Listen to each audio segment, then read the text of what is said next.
drugs, investigative journalist Gerald Posner. Always a pleasure, sir. Thank you for some of your time tonight. Good to be with you, Keith. That last statement from Mr. Chernoff seems to me a little bit confusing here. Would not past medical history play into whether or not somebody is fit enough to go on a tour? Why would a doctor rely solely on what his patient tells him, especially when the patient is Michael Jackson? Well, you're absolutely right. I mean, you're talking about a tour, tens of millions of dollars are at stake, and you come in and you have to find out about the patient's, history. You need to know more than just what the patient tells you. The problem with Jackson is you can't go to one family doctor and say, by the way, what's his last 10 years been like? Mm-hmm. This is a fellow who's had doctors around the world. He's got a doctor in London. He has a doctor in the United Arab Emirates where he spends months at a time.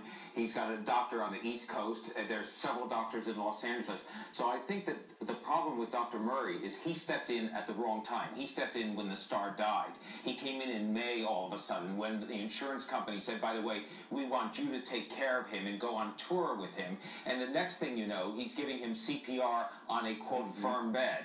And so this turns into the nightmare. He happens to be the doctor standing watch when Jackson actually dies. But he's not the doctor who was prescribing the pills for Jackson that have made up this prescription drug addiction for him for years. And this pertains, Gerald, to that breaking news at the LA Times citing that those bags that we're showing right now, that's not just that's not the stuff that supposedly was in his system the last few weeks. That's old material. That's a stockpile.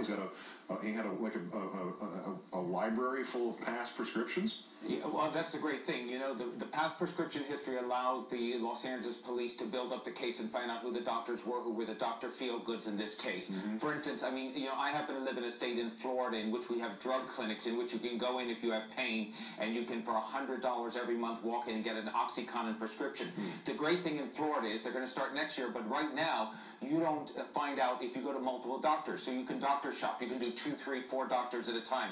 For celebrity, Keith, this is automatic. You can get prescriptions anytime you want from any number of doctors. There are concierge doctors and private doctors who will write OxyContin and Demerol prescriptions for Michael Jackson, and they'll do it around the clock. He can have multiple doctors doing that. But what they will find with these pills taken out today is who those doctors were, if they were over-prescribing, why they weren't monitoring him. And then the real question comes back to the current doctor, Dr. Murray. Mm-hmm. Why wasn't he more aggressive in finding out what that prescription history was? Well, as you portray him here, kind of a loser in a game of medical musical chairs. What do we know about him? I mean, he was claiming to be a cardiologist and is not board certified, and he did seem to have a certain a period of time where he tried to handle this situation by himself, half an hour or so before they called 911. Are these bad signs?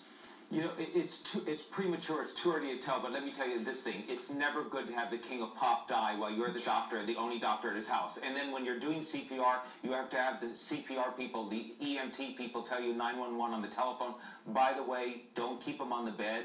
Thank goodness it wasn't a water bed, but put him on the floor where at least it's a little hard surface. And then the doctor refuses to go in the ambulance with his patient, who he's been hired to take care of, to the hospital. Then he refuses to sign the death certificate. I must tell you, as a lawyer, that's the only smart thing I think he did, mm-hmm. was refuse to sign the death certificate, because at that point he was saying, I don't know what killed him. I don't know what was involved here. I'm not his regular doctor, and therefore you're going to have to do an autopsy and find out. Do you have any idea in brief where this is going to end up legally?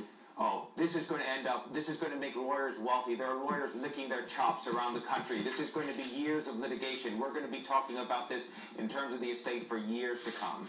Kids in the 8th grade right now will eventually serve as lawyers in this case. Investigative journalist Gerald Posner. It's always a bizarre subject that brings us together, but it's always a pleasure when it does. Thank you. Thanks, Keith. That's Countdown.